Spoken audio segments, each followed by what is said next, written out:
Bonjour à toutes et à tous et bienvenue dans cette nouvelle vidéo, nouveau retour de lecture, et cette fois, mon exception de l'été, La Chambre des Morts de Franck Tillier. J'avais dit que cet été je lirais que du fantasy fantastique manga, mais j'ai pas pu m'empêcher, j'ai sorti un polar, et je ne l'ai pas regretté parce que j'ai vraiment bien aimé. Après la déception qu'a été pour moi Labyrinthe, donc le dernier de Franck Tillier, je me suis dit on va remonter au début, aux origines. J'ai lu très peu de Franck Tillier, je me suis plus concentré sur les polars étrangers, enfin notamment anglais-américains, et les polars et thrillers. Et il faut que je rattrape mon retard sur tout ce qui est français. Et c'est en cours. Donc c'est son deuxième roman, Le Poche est sorti en 2005, donc je pense pouvoir assumer de dire que le grand format est sorti en 2004, et ce que je peux vous dire déjà c'est qu'il y a une grosse vibe les experts Miami, ou Las Vegas, ou où tu veux. Parce que le moindre indice qu'on trouve, on a un déroulement scientifique dessus qui est quand même assez conséquent, et c'est ce qui m'a un peu saoulé au début. Ça m'a vraiment saoulé, ça m'a un peu perdu, parce que c'est très explication scientifique, les 100-150 premières pages.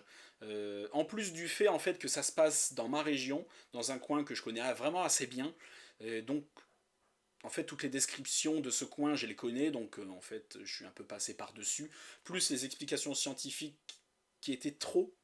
J'ai apprécié vraiment moyen, le début a été assez fastidieux pour moi.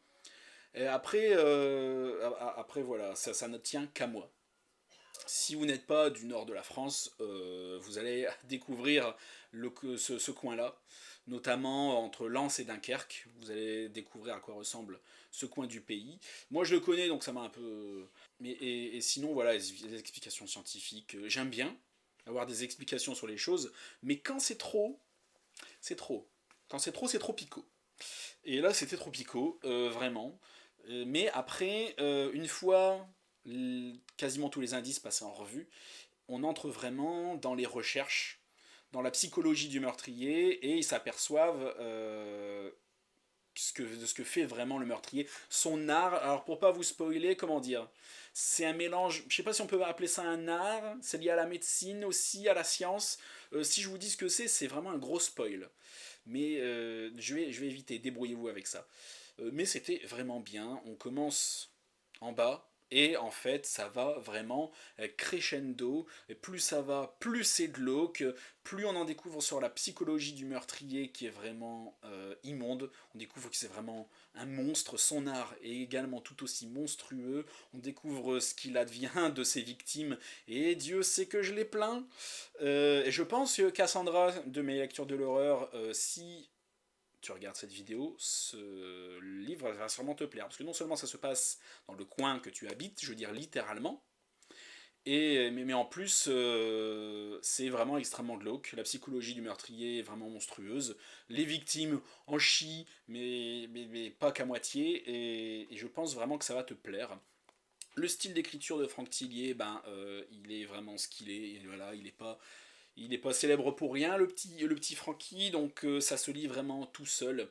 Peut-être un peu avec des phrases courtes, peut-être un peu dur, un peu froide, un peu. Il se voulait peut-être un peu trop efficace, tu vois, un peu sec peut-être au début, mais c'était juste au début. À la fin, ça devient un peu plus fluide, un peu plus, tu vois. Je pense parce qu'il voulait l'ambiance un peu plus glauque, un peu plus froide. Donc parfois, il y a des petites phrases comme ça qui veulent mettre l'ambiance. Je cherche mes mots, hein, vous m'excuserez. Qui veulent mettre l'ambiance, mais ça marche. Et franchement, ça marche. Ça vous met dans l'ambiance. L'écriture est bien. Ça se lit tout seul. Il fait 341 pages, 342 pages, un truc comme ça. Ça se lit en un, deux temps, trois mouvements. J'ai mis un peu de temps pour le lire parce que, comme je le disais, le premier tiers m'a un peu saoulé. Mais je me suis accroché, je ne l'ai pas regretté parce que c'était de l'eau, parce que c'était bien, parce que ça montait en puissance. Et voilà. Et je viens de me rendre compte que je ne vous ai pas lu le résumé. Alors ce que je vais faire tout de suite, imaginez, vous roulez en pleine nuit avec votre meilleur ami, tout feu éteint. Devant vous un champ d'éoliennes désert.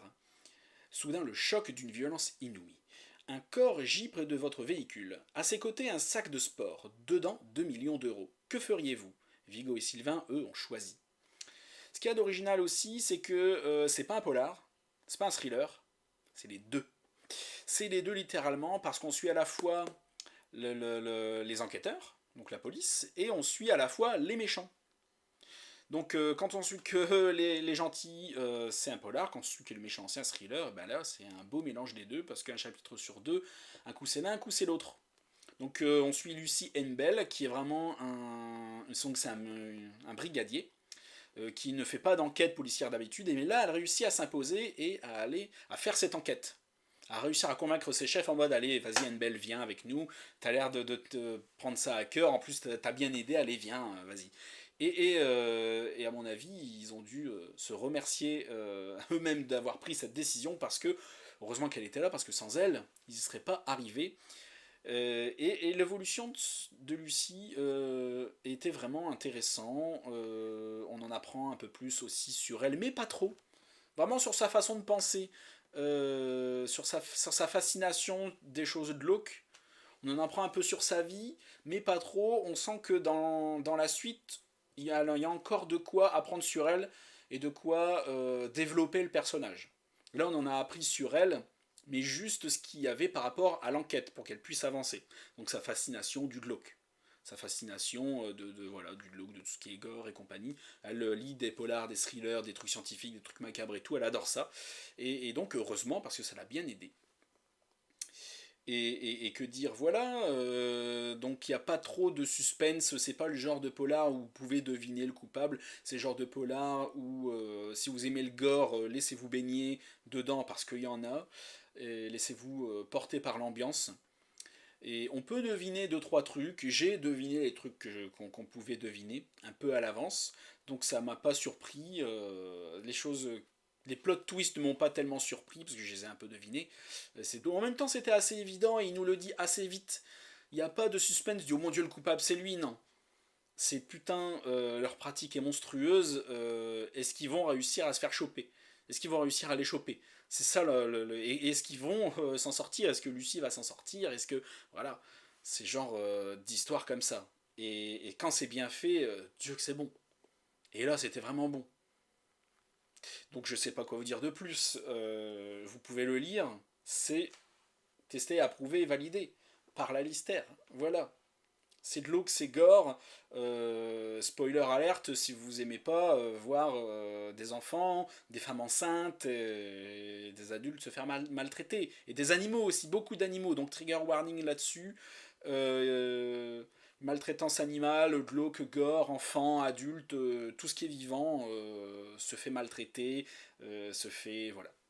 Donc je vous le dis, si vous ne supportez pas ça, ne le lisez pas. Si vous aimez ça, lisez-le. Cassandra, lis-le. Je te le conseille. Et ben merci à tous d'avoir regardé cette vidéo jusqu'au bout. J'ai une chaîne Twitch maintenant, je vais faire certaines choses, notamment mes book hauls en live. Regardez ce qui va sortir comme roman le mois d'après en live également. Peut-être un ou deux jeux vidéo aussi de temps en temps en live. Voilà, tout ce que peut faire un booktuber en live, je le ferai, avec un jeu vidéo de temps en temps, parce que de temps en temps, il faut bien se faire plaisir.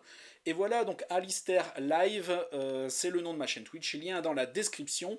N'hésite pas à t'abonner à ma chaîne YouTube, à liker la vidéo, à la partager. J'ai également un Instagram, donc tout ça est dans la description. C'est aussi les polars d'Alistair. Merci à tous, et à la prochaine chez Alistair. Donc normalement, le prochain livre que je vais lire, donc c'est 1SP.